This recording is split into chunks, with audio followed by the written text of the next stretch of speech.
ಹಿಂದುಳಿದ ವರ್ಗಕ್ಕೆ ಒಂದು ಪ್ರಾತಿನಿಧ್ಯವನ್ನ ಕೊಡಬೇಕು, ಮುಖ್ಯಮಂತ್ರಿ ಸ್ಥಾನವನ್ನ ಕೊಡಬೇಕು ಅನ್ನೋ ಕೂಗು ಕಾಂಗ್ರೆಸ್ ಪಾಳ್ಯದಲ್ಲಿ ಹೊಸದೇನಲ್ಲ. ಹಿಂದಿನಿಂದಲೂ ಕೂಡ ಅಂಥದ್ದೊಂದು ಚರ್ಚೆ ಸದ್ದಿಲ್ಲದೆ ನಡೀತಲೇ ಇರುತ್ತೆ.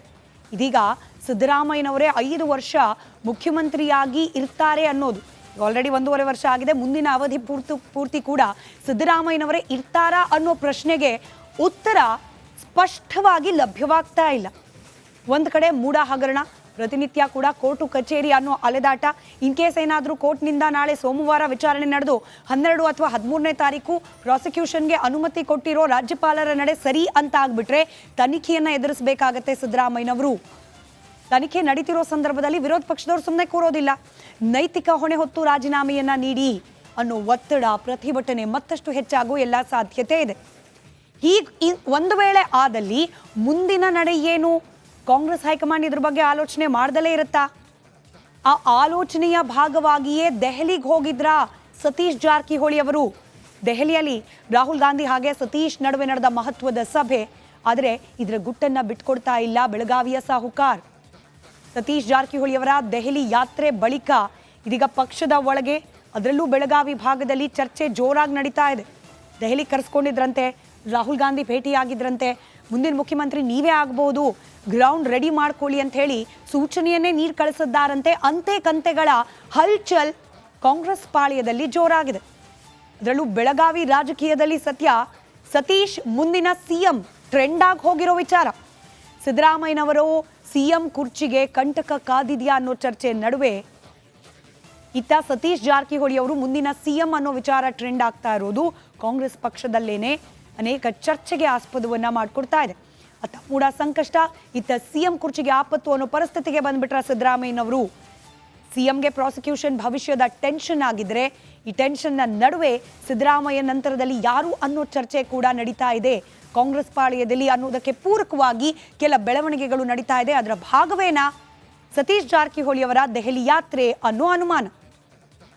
ಸಿದ್ದರಾಮಯ್ಯನವರಿಗೆ ತನಿಖೆ ಎದುರಿಸುವ ಆತಂಕ, ತಮ್ಮ ಕುರ್ಚಿಗೂ ಮೂಡ ಕಂಟಕ ಬರುವ ಸಾಧ್ಯತೆ ಇರೋದ್ರಿಂದ ತಾವೇನು ಕಮ್ಮಿ ಇಲ್ಲ ಅಂತ ಹೇಳಿ ಇನ್ ಕೇಸ್ ಅವರನ್ನೇನಾದರೂ ಪಕ್ಕಕ್ಕೆ ಇಳಿಸಲೇಬೇಕು ಅನ್ನೋ ಪ್ರಸಂಗ ಬಂದರೆ ನಾನು ರೆಡಿ ಇದ್ದೇನೆ ಅನ್ನೋ ಸ್ಪಷ್ಟ ಸಂದೇಶವನ್ನ ರವಾನೆ ಮಾಡೋ ಪ್ರಯತ್ನವನ್ನೇನಾದರೂ ಸತೀಶ್ ಜಾರಕಿಹೊಳಿ ಅವರು ಮಾಡ್ತಿದ್ದಾರಾ ಅನುಮಾನ ಇದೆ. ಸೋಮವಾರ ಎನಿವೆ ಪ್ರಾಸಿಕ್ಯೂಷನ್ ವಿಚಾರಕ್ಕೆ ಸಂಬಂಧಪಟ್ಟಂತೆ ಮತ್ತೊಮ್ಮೆ ಹೈಕೋರ್ಟ್ನಲ್ಲಿ ವಿಚಾರಣೆ ನಡೆಯುತ್ತೆ. ಅವತ್ತು ನಿರ್ಧಾರ ಆಗೋದು ಬಹುತೇಕ ಅನುಮಾನ. ಯಾಕಂದರೆ 12ನೇ ತಾರೀಕು ಅಭಿಷೇಕ್ ಮನು ಸಿಂಘ್ವಿ ಅವರು ಮುಖ್ಯಮಂತ್ರಿಗಳ ಪರ ವಕೀಲರು ತಮ್ಮ ರಿಟರ್ನ್ ಸಬ್ಮಿಷನ್ ಕೊಡ್ತೀವಿ ಅಂತ ಹೇಳಿದ್ದಾರೆ. ಹೀಗಾಗಿ 12 ಅಥವಾ 13ನೇ ತಾರೀಕೇನಾದರೂ ಪ್ರಾಸಿಕ್ಯೂಷನ್ನ ಭವಿಷ್ಯವನ್ನ ಹೈಕೋರ್ಟ್ ನಿರ್ಧಾರ ಮಾಡಿದ್ದೇ ಆದಲ್ಲಿ ಮುಂದಿನ ನಡೆ ಕಾಂಗ್ರೆಸ್ ಪಕ್ಷದ ಒಳಗೆ ಮತ್ತಷ್ಟು ಬಿರುಸಿನ ಚಟುವಟಿಕೆಗಳಿಗೆ ಕಾರಣವಾಗುವ ಎಲ್ಲ ಸಾಧ್ಯತೆಗಳು ಕೂಡ ಗೋಚರಿಸ್ತಾ ಇದೆ. ಸತೀಶ್ ಜಾರಕಿಹೊಳಿ ಅವರ ವಿಚಾರಕ್ಕೆ ಸಂಬಂಧಪಟ್ಟ ಬೆಳವಣಿಗೆಗಳು ಇಷ್ಟ ಆದರೆ ಕಾಂಗ್ರೆಸ್ ಪಾಳ್ಯದಲ್ಲಿ ಕೇವಲ ಮುಖ್ಯಮಂತ್ರಿ ರೇಸ್ನಲ್ಲಿ ಸತೀಶ್ ಜಾರಕಿಹೊಳಿ ಹೆಸರು ಮಾತ್ರ ಕೇಳೋಕೆ ಸಿಗ್ತಿರೋದಲ್ಲ, ಬದಲಾಗಿ ಮತ್ತೊಬ್ಬ ನಾಯಕರ ಹೆಸರು ಕೂಡ ಮುಂಚೂಣಿಯಲ್ಲಿದೆ. ಸರ್ಕಾರವಾಗಿ, ರಾಜ್ಯ ಸರ್ಕಾರವಾಗಿ ಕೇಂದ್ರ ಸರ್ಕಾರವನ್ನ ಮತ್ತಷ್ಟು ತೀಕ್ಷ್ಣವಾಗಿ ಪ್ರಶ್ನೆ ಮಾಡುತ್ತೋ, ಕೇಂದ್ರ ಸರ್ಕಾರದ ಮಲತಾಯಿ ಧೋರಣೆಯನ್ನ ಜನರ ಮುಂದೆ ಬಹಿರಂಗಪಡಿಸುತ್ತೋ ಅನ್ನೋ ಆತಂಕದಿಂದ ಬಿಜೆಪಿಗರು ಟಾಪಿಕ್ ಡಿವಿಯೇಟ್ ಮಾಡ್ತಿದ್ದಾರೆ ಅನ್ನೋದು ಕಾಂಗ್ರೆಸ್ನ ಆರೋಪ. ದರ್ಶನ್ ವಿಚಾರವನ್ನ ಮುಂದಿಟ್ಕೊಂಡು, ಮುಡಾ ವಿಚಾರವನ್ನ ಮುಂದಿಟ್ಕೊಂಡು, ವಾಲ್ಮೀಕಿ ನಿಗಮದಲ್ಲಾದ ಹಗರಣದ ವಿಚಾರವನ್ನ ಮುಂದಿಟ್ಕೊಂಡು ಅಸಲಿ ಚರ್ಚೆಯ ವಿಚಾರವನ್ನ ಜನರಿಂದ ದೂರ ಮಾಡ್ತಿದ್ದಾರೆ ಬಿಜೆಪಿಗರು ಅನ್ನೋದು ಕಾಂಗ್ರೆಸ್ಸಿಗರ ವಾದ. ಮೊದಲು ಮಹದಾಯಿ ವಿಚಾರ, ಭದ್ರಾ ಮೇಲ್ದಂಡೆ ವಿಚಾರ, ಅದ್ರ ಬಗ್ಗೆ ಮಾತನಾಡಿ ಅದರ ದುಡ್ಡನ್ನ ಕೇಂದ್ರ ಸರ್ಕಾರದಿಂದ ಕೊಡಿಸಿ ನಂತರದಲ್ಲಿ ಬೇರೆ ಚರ್ಚೆ ಮಾಡಿ ಅಂತ ಹೇಳಿ ನೇರವಾಗಿ ಸವಾಲೆತ್ತಿದ್ದಾರೆ ಡಿಸಿಎಂ ಡಿಕೆ ಶಿವಕುಮಾರ್. ಕೇಂದ್ರ ಸರ್ಕಾರದಿಂದ 5300 ಕೋಟಿ ಬರೋದು ಬಾಕಿ ಇದೆ, ಕೊಡಿಸಿ ಮೊದಲದನ್ನ, ಆಮೇಲೆ ಕೂತು ದರ್ಶನ್ ವಿಚಾರನೂ ಮಾತಾಡೋಣ, ಆಮೇಲೆ ಕೂತು ಮೂಡಾ ವಿಚಾರನೂ ಮಾತಾಡೋಣ. ಆದರೆ ಮೊದಲು ನೀರಾವರಿ ಯೋಜನೆಗಳಿಗೆ ಸಂಬಂಧಪಟ್ಟಂತೆ ಕೇಂದ್ರ ಸರ್ಕಾರ ಕೊಡಬೇಕಾದ ಹಣ ಕೊಡಲಿ ಅಂತ ಹೇಳಿ ಕೇಂದ್ರ ಸಚಿವ ಪ್ರಹ್ಲಾದ್ ಜೋಶಿ ಅವರ ಆರೋಪಕ್ಕೆ ಡಿಕೆ ಶಿವಕುಮಾರ್ ಅವರು ಕೌಂಟರ್ ರಿಯಾಕ್ಷನ್ ಅನ್ನ ಕೊಟ್ಟಿದ್ದಾರೆ. ಕಾದ್ ನೋಡೋಣ ಯಾರು ಎಷ್ಟು ಟಾಪಿಕ್ ಡಿವಿಯೇಟ್ ಮಾಡೋ ಪ್ರಯತ್ನವನ್ನ ಮಾಡ್ತಾರೆ, ಯಾವೆಲ್ಲ ವಿಚಾರಗಳು ಮುನ್ನೆಲೆಗೆ ಬರುತ್ತೆ, ಯಾವೆಲ್ಲ ವಿಚಾರಗಳು ತೆರೆ ಮರೆಗೆ ಹೋಗೋ ಪ್ರಯತ್ನಗಳಾಗುತ್ತೆ ಅಂತ ಹೇಳಿ. ಆದರೆ ಒಂದು ವಾಗ್ದಾನ, ರಿಪಬ್ಲಿಕ್ ಕನ್ನಡ ಜವಾಬ್ದಾರಿಯುತ ಮಾಧ್ಯಮವಾಗಿ ದಿನದ 24 ಗಂಟೆಯೂ ಕೂಡ ಸುದ್ದಿ ಪ್ರಸಾರ ಮಾಡುವ ಮಾಧ್ಯಮವಾಗಿ ಯಾವ ವಿಚಾರವನ್ನು ಕೂಡ ಜನರ ಬದುಕಿಗೆ, ಜನರ ತೆರಿಗೆ ದುಡ್ಡಿಗೆ ಪರಿಣಾಮವನ್ನು ಬೀರುವಂತಹ ಯಾವುದೇ ವಿಚಾರವನ್ನು ಕೂಡ ಪಕ್ಕಕ್ಕೆ ಸರಿಸುವ ಪ್ರಶ್ನೆಯೇ ಇಲ್ಲ. ನಾವು ಮೂಡಾ ವಿಚಾರನೂ ಆಗ್ತಾ ಇರುವ ಡೆವಲಪ್ಮೆಂಟ್ಸ್ ಅನ್ನ ನಾನ್ ಸ್ಟಾಪ್ ಲೈವ್ ನಲ್ಲಿ ನಿಮ್ಮ ಮುಂದೆ ಇಡ್ತಾ ಇದ್ದೀವಿ. ಕೋರ್ಟ್ನಲ್ಲಿ ಆಗ್ತಾ ಇರುವ ಪ್ರತಿಯೊಂದು ಬೆಳವಣಿಗೆಗಳನ್ನ ಕೂಲಂಕುಷವಾಗಿ ನಿಮ್ಮ ಮುಂದೆ ಇಡ್ತಾ ಇದ್ದೀವಿ. ಇದರ ಜೊತೆಗೆ ವಾಲ್ಮೀಕಿ ಹಗರಣದಲ್ಲಿ ಕೂಡ ಪ್ರಶ್ನೆಗಳನ್ನ ಪ್ರತಿನಿತ್ಯ ಕೇಳ್ತಾ ಇದೆ ರಿಪಬ್ಲಿಕ್ ಕನ್ನಡ. ಇದರ ಜೊತೆಯಲ್ಲೇನೆ ದರ್ಶನ್ ವಿಚಾರ ಕೂಡ, ದರ್ಶನ್ಗೆ ಸಿಗ್ತಾ ಇರುವ ರಾಜತಿಥ್ಯದ ವಿಚಾರವನ್ನ ಕೂಡ ಪ್ರಶ್ನೆ ಮಾಡಿದೆ ರಿಪಬ್ಲಿಕ್ ಕನ್ನಡ.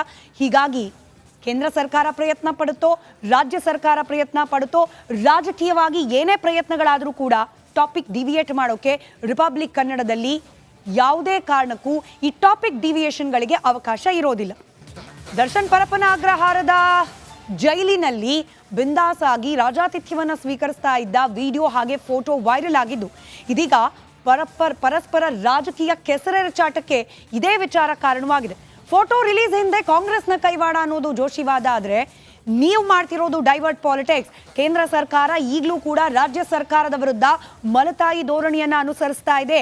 ಅದನ್ನ ನೀವು ಪಕ್ಕಕ್ಕಿಟ್ಟು ಜನರ ದೃಷ್ಟಿಯನ್ನ ಬೇರೆ ಕಡೆಗೆ ಸೆಳೆಯುವ ಭಾಗವಾಗಿ ಮೂಡಾ ದರ್ಶನ್ ಅಂತ ಹೇಳಿ ಬೇರೆ ಬೇರೆ ಆಯಾಮಗಳನ್ನ ಕೊಟ್ಟು ಚರ್ಚೆ ಮಾಡ್ತಿದ್ದೀರಿ ಅನ್ನೋದು ಕಾಂಗ್ರೆಸ್ನ ವಾದ. ಪರಪ್ಪನ ಅಗ್ರಹಾರ ಕಾರಾಗೃಹದಿಂದ ರಿಲೀಸ್ ಆದ ಫೋಟೋ, ವಿಡಿಯೋ ಹಾಗೆ ಕಾಂಗ್ರೆಸ್ ಬಿಜೆಪಿ ನಡುವಿನ ಆರೋಪ ಪ್ರತ್ಯಾರೋಪಗಳು ಯಾವ ಹಂತಕ್ಕೆ ಹೋಗಿ ನಿಂತಿದೆ, ಈ ಕುರಿತಾದ ಒಂದು ಡೀಟೇಲ್ ರಿಪೋರ್ಟ್ ನಿಮ್ಮ ಮುಂದೆ.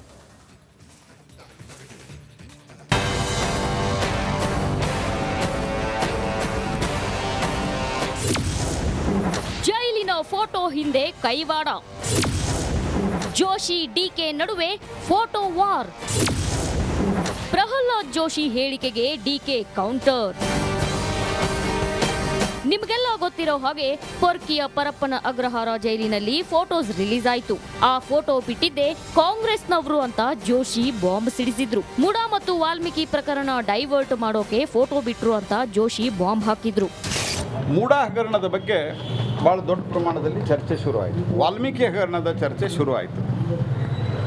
ಈ ವಾಲ್ಮೀಕಿ ಹಗರಣದ ಚರ್ಚೆ ಡೈವರ್ಟ್ ಮಾಡಬೇಕು ಅಂತ ಹೇಳಿ ಮತ್ತೆ ದರ್ಶನ್ ಪ್ರಕರಣವನ್ನು ಮಾಧ್ಯಮದಲ್ಲಿ ಬರಬೇಕು ಅನ್ನುವಂಥ ಒಂದು ಸಂಕುಚಿತ ಷಡ್ಯಂತ್ರ ಮನೋಭಾವದಿಂದ ಇದನ್ನು ಮಾಡಿದ್ದಾರೆ.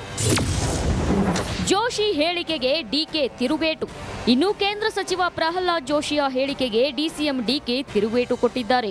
ದರ್ಶನ್ ಮೂಡಾ ವಿಚಾರ ಬಿಡ್ರಪ್ಪ, ನೀರಾವರಿ ಕ್ಷೇತ್ರದ ಮಹದಾಯಿ ಸಮಸ್ಯೆ ಬಗೆಹರಿಸಿ ಹಾಗೂ ಭದ್ರಾ ಮೇಲ್ದಂಡೆ ಯೋಜನೆಗೆ ಕೇಂದ್ರ ಸರ್ಕಾರದಿಂದ ರಾಜ್ಯಕ್ಕೆ ಬರಬೇಕಾದ ದುಡ್ಡು ಕೊಡಿಸ್ರಪ್ಪ ಅಂತ ಜೋಶಿ ವಿರುದ್ಧ ಡಿಕೆ ಕೆಂಡಾಕಾರಿದ್ದಾರೆ. ನಾನು ನಮ್ಮ ಕೇಂದ್ರ ಮಂತ್ರಿ ಇದೆಲ್ಲ ಬಿಡಿ, ಯಾವುದು ದರ್ಶನ್ ವಿಚಾರ ಮೂಡಾ ವಿಚಾರ ಬಿಡಿ. ಈಗ ಮಹದಾಯಿ ವಿಚಾರ ಏನು ನಮ್ಗೆ ತೊಂದರೆ ಆಗಿದೆ, ಸಮರ್ಥನೆ ಮಾಡ್ಕೋತಾರ. ಪ್ರಹ್ಲಾದ್ನಲ್ಲಿ ಅದು ಕೊರೋನಾದಲ್ಲಿ ಲೂಟಿ ಹೊಡೆದಂಥದ್ದು, ಅಥವಾ ಈ ಕರೋನಾದ 2,000 ಕೋಟಿ ಏನಾದರೂ ಬಿ ಜೆ ಪಿ ರಾಜ್ಯ ಚುನಾವಣೆಗೆ ಖರ್ಚು ಮಾಡಿದ್ರೆ ಅದನ್ನು, ಅಥವಾ ಕೇಂದ್ರ ಪಾರ್ಲಿಮೆಂಟ್ ಎಲೆಕ್ಷನ್ಗೆ ಹೋಯ್ತಾ ಅಥವಾ ಹೈಕಮಾಂಡ್ಗೆ ಹೋಯ್ತಾ ಬಿ ಜೆ ಪಿ ಹೈಕಮಾಂಡ್ಗೆ ಚುನಾವಣೆ ಖರ್ಚಿಗಾಗಿ ಪೋಸ್ಕೊಂಡ್ರ. ಒಟ್ನಲ್ಲಿ ಕಾಟೇರನ ಫೋಟೋ ವೈರಲ್ ಹಿಂದೆ ಕಾಂಗ್ರೆಸ್ ಇದೆ ಅಂತ ಬಿಜೆಪಿಯವರು ಆರೋಪಿಸಿದ್ದಾರೆ. ಕಾಂಗ್ರೆಸ್ನವರು ಕೂಡ ಕೌಂಟರ್ ಕೊಡ್ತಿದ್ದಾರೆ. ಈ ಫೋಟೋ ಕೌಂಟರ್ ಇನ್ಯಾವ ಹಂತಕ್ಕೆ ಹೋಗಿ ತಲುಪುತ್ತೋ ಕಾದು ನೋಡಬೇಕಿದೆ. Political bureau, republic Kannada, Bengaluru.